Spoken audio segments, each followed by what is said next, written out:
What is the difference between the real American Pit Bull Terrier and the thousands of dogs with pedigree, without pedigree, show dogs, etc., that they are called pit bulls?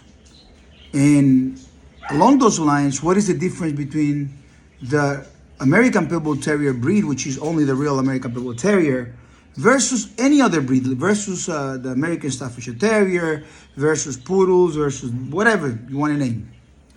That's a question that I've been asked in so many different ways, and I just try to make it very simple for you guys that are watching this video. Let me tell you this. The main difference is this, right? The idea of someone that calls himself a breeder most of the time is they are really pet owners that all of a sudden have a desire to start breeding their own dogs and sell them. And they look at it this way. Imagine that you get a blue bird from Brazil, or green bird, and you breed them together, and the chicks that are going to come out of it are going to be exactly like the parents, like the grandparents. So that's a breeding combination. They call it genetics, they call it whatever. When it comes to the American Pit Bull Terrier, the real American Pit Bull Terrier is a little different. It's a little different. Marriage is in the way. You cannot be an American Pit Bull Terrier without having a real elevated source and a really high quality dog. Let me explain to you why. It's more, when it comes to the breeding, the dogs have a pedigree, and people get lost with the pedigree. People get lost with the bloodline. And they think that if they have a dog that is supposed to be like a Mayday dog, or a Red Boy dog, or a Honey Bunch dog, or whatever, a Red Boy Jacko dog, and you breed them together, you're going to get more of that. You get a version of it, but you don't get it. You don't get Yellow. You don't get Mayday himself. And the reason is that, you get a weaker version is because different men have different eyes. And some of the things that some people would use for themselves as the qualifier of them having that particular dog does not fit on the spectrum or the radar of a man that knows more than they know. And it's because marriage. It's not about inclusion. It's not about a particular bloodline. What people don't know is that most bloodlines are based out of a dog or a man that created that bloodline, and that everybody wants to be like the dog in the bloodline, but they're not that dog. They just related to it. So they have a sense of relationship in that pedigree. So they say this dog is a Mayday dog because it's related to Mayday somehow. Maybe at a 12%, maybe at a 30%, maybe at a 50% related to Mayday, but they're not Mayday. And the problem is, kind of like when you think about Jordan, Michael Jordan, 6.9, 6 point whatever, his brother is only 5.7 or 5.9. It has no merit, but it has the same pedigree, the same bloodline, same mother, same father. Now, Jordan is only Jordan, and it's only famous because of his merits. No merits, there's no Jordan. So when you have the brother of Jordan, people have an association to Jordan, but you don't have the quality. That's exactly how it works. And that's why people that have bloodlines and have dogs, they do get dogs. They don't get the Jordan himself. And they don't get the quality. On the other hand, a real great, amazing source breeder that know how to create legends because he has a particular formula that you don't know, that man keep creating legends after legends, because there are things that man knows that you don't know, and he's not going to tell you. And it takes time to create the basis of what is needed to make those great dogs.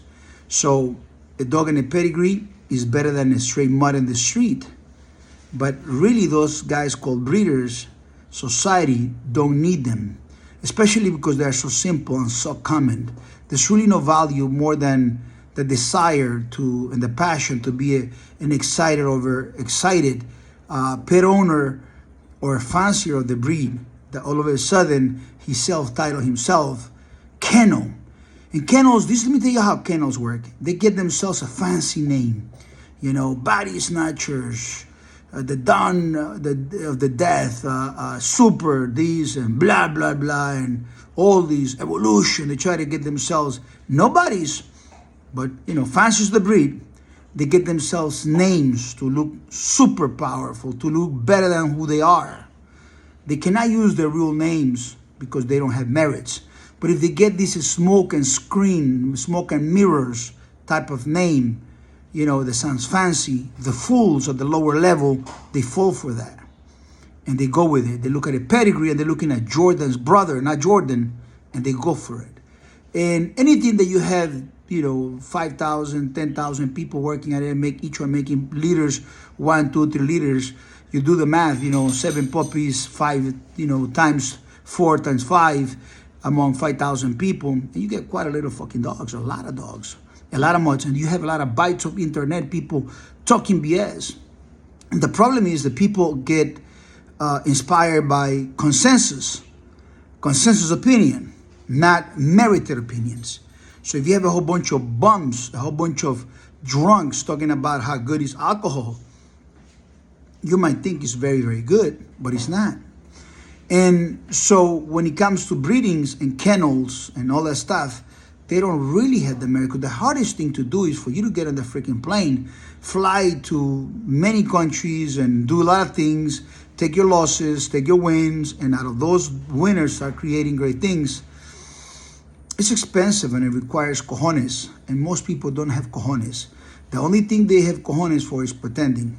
So if you are set and only the best matters, there's only one way to go.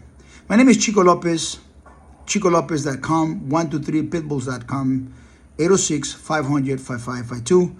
Only for those that want the best. Only for those that do the studies and say, let me check this man. Let me do my homework on him and then compare it to anyone at any time in history, and all of a sudden you know that any dog that stands next to us is literally a mutt. And anybody that calls himself a kennel is nothing but a joke. My name is Chico Lopez, and I challenge you to study who we are. TheRealPitbull.com. You can text me at 806-500-5552.